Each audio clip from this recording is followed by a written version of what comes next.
Ladies and gentlemen, meet the car of the future. This is the Honda Clarity, and what makes it so special? Well, it's what's not under the hood. There is no internal combustion engine. In fact, the only thing that comes out of this car's tailpipe is water. And Honda flew me down here to beautiful Santa Barbara, California to test drive this, their brand new fuel cell car. And coming up right now, that's right, I'm gonna give you a sneak peek.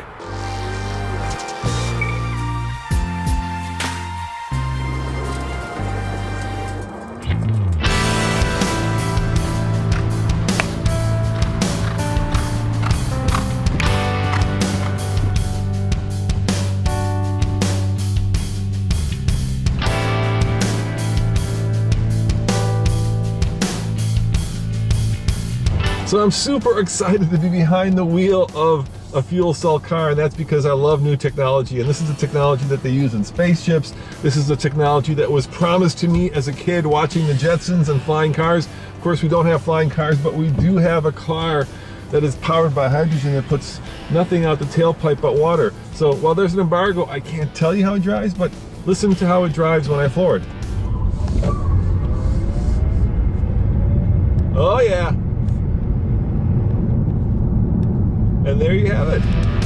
There is the splendor of a fuel cell car. And I suppose what's most remarkable about this vehicle is just how unremarkable it is. If you open the hood, it kind of looks like a regular car. I mean, you've got your ABS, you've got your windshield washer fluid, but you've got this.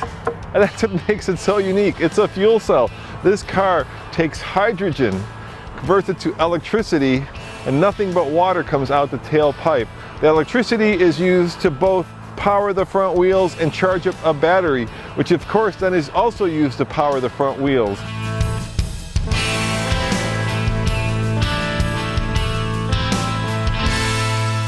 It's apportioning the power from either the battery or the fuel cell or both based on the demand. So the great thing is the vehicle actually has regenerative braking and deceleration like you would expect from a hybrid or any other electric vehicle. So it's storing that in a small battery, much like a Honda Accord size battery, and then kind of apportioning it for acceleration, mostly from stoplight to stoplight as needed. But it's very sporty feel and performance. It has a normal and a sport mode, and it's just a fun to drive car. And what size is the battery? I think you said 1.7 kilowatts? Around 1.7 kilowatt. Of course, Honda has put in their push-button transmission, but if you discount that, you get behind the wheel, you push the button, you put it in drive, and you steer the car, and it works like any other car. It's got ABS braking, it has stability control. Keep in mind, this is a very large car. It's almost, I think it is actually bigger than a Honda Accord in terms of the space in here. It seats 5. The Clarity is a large car. It's a 5-person sedan, a true 5-person sedan. In other words, it competes in the D segment. Think of large American cars or even the Toyota Avalon as a direct competitor, at least in terms of size. And it's very comfortable. There's plenty of room in the back for my legs. I'm sitting behind myself for my head. And yes, you could put 5 people in this car, and I think they'd be very happy.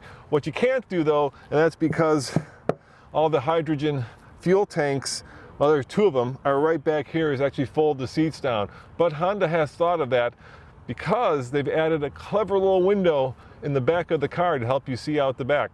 You can't see the window from the outside, but if I open the trunk, there it is. There's a little portal, and you can see it as well in the trunk lid. And if you look at the trunk, it's not as huge as you would expect in a car of this size, but that's because right back here is where one of the hydrogen fuel tanks lives. And they are relatively big because you have to compress a lot of hydrogen in a very small space to get 366 miles of range. But I gotta tell you, I love this little window. Works really well, especially when you're driving the car. This is a power control unit. Underneath this is the actual fuel cell stack itself. It's now laying horizontally. It's been removed from kind of the interior of the car where it was vertically oriented right in the center console. Underneath the fuel cell stack is the power drive unit. That includes the electric motor and the transaxle assembly. So for the first time ever, the entire fuel cell powertrain fits under the hood of the car.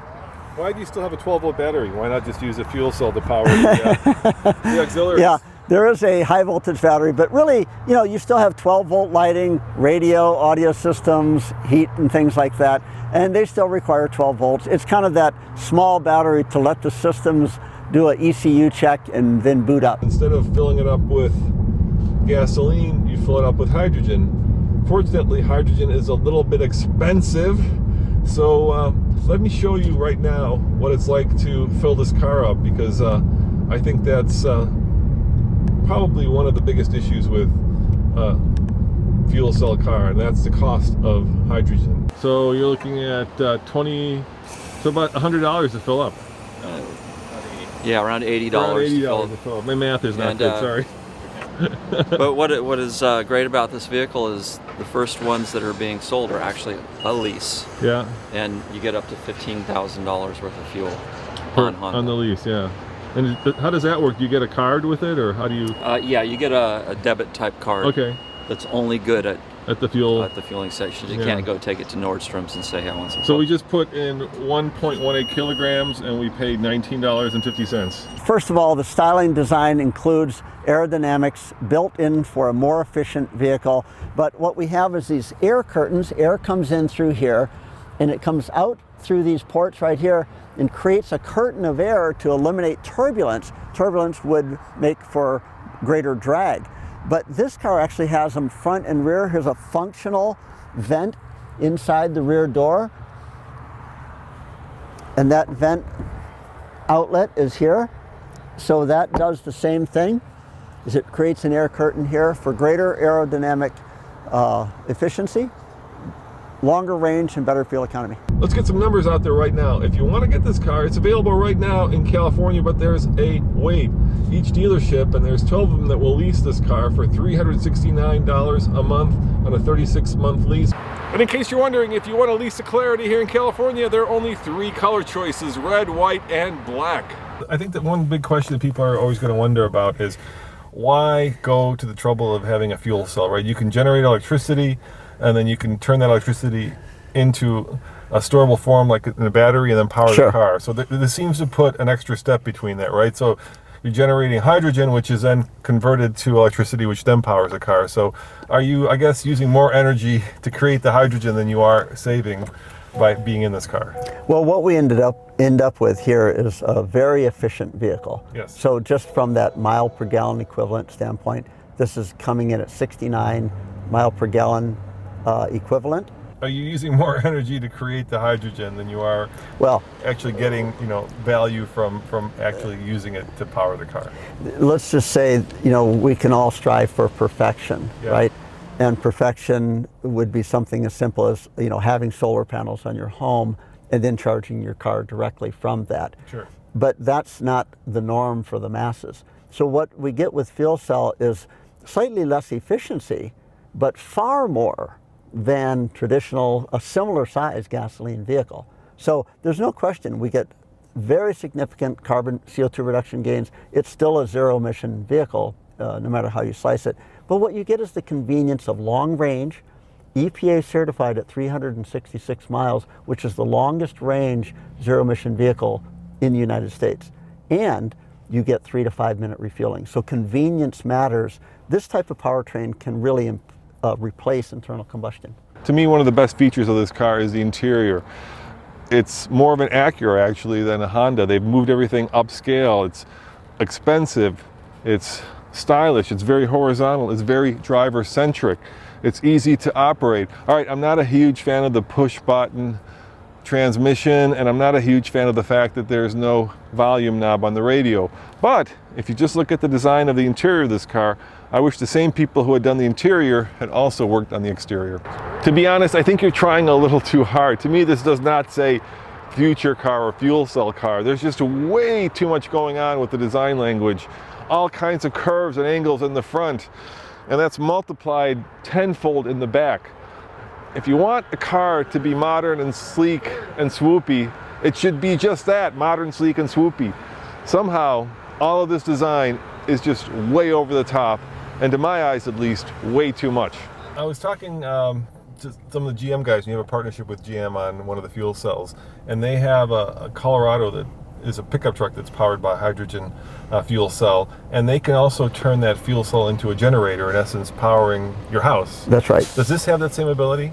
This particular one doesn't. In Japan, we've both demonstrated it and provided that as you could say, an option. So you could pull it into your garage, plug it into your house, and power your house with your car. You could not only power your house, there's sufficient energy to power yours and several of your neighbors. See, that is so cool. Yeah, and look, in Japan, they had a great challenge, based on the last big earthquake, and it really put into focus the need for diversifying energy sources. So if the vehicle has this ability to not only store electricity, but to create electricity, let's take advantage of that.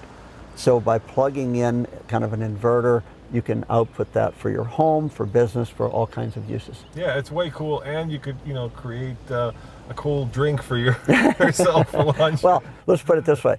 With a full tank of fuel and this powering a home from that power exporter, it'll run your home for a week. I can show you this little nifty diagram here. And on the right, of course, it shows you what my range is in terms of hydrogen, my average fuel consumption. The EPA says that this vehicle gets 68 mpge. That's the equivalent of miles per gallon. And right here you can see what's happening right now. So there's a fuel cell, there's the battery, there's the hydrogen tank. So hydrogen is being used, and you can see which way the power is flowing. So when it's blue, electricity is coming out of the fuel cell and powering the wheels as well as the battery. And when it's green, when I let out the gas, then of course energy is coming from the fuel cell, from the wheels, and back into the battery, doing some active regen. And by the way, this has a 1.7 kilowatt battery, which is relatively small. It's about the same size of a battery that's in the Accord Hybrid. It's not a battery that like an electric car would have. For instance, the Bolt has a 60 kilowatt battery. It's a lot bigger. So this is a battery that's more akin to that of a hybrid and less akin to that of an electric car. A vehicle that runs on a fuel other than gasoline, you want the fuel gauge to be, rather bold, and make sure you know where you stand with your range remaining. It has a range remaining meter. The instrument panel includes the speed, but also power output and the battery state of charge. Why have you gone to a push button transmission?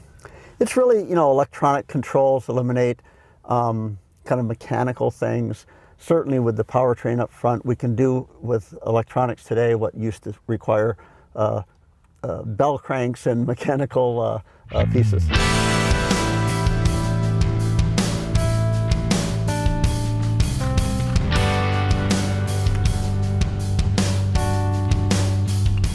Have I piqued your interest? Well, if you want to buy one of these cars, you can't. You can only lease it. In fact, there are only 12 dealerships in only California that lease to Clarity. They're $369 per month on a 3-year lease.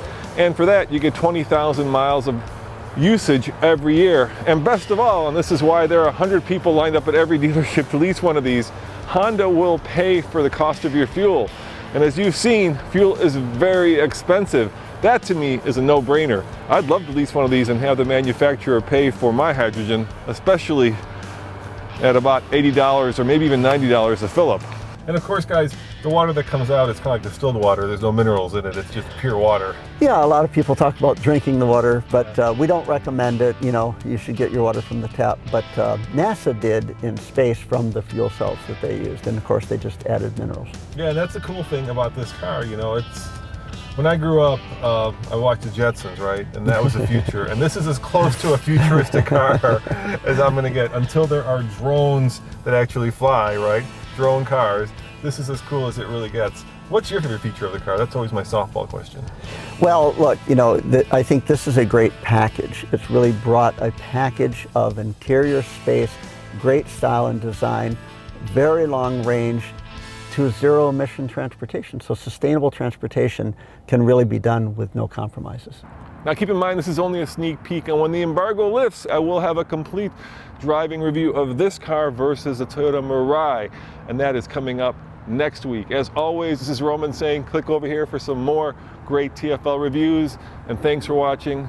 Check out tflcar.com for more news, views, and of course, Toyota, and Honda fuel cell vehicle reviews. See you guys next time. Ciao.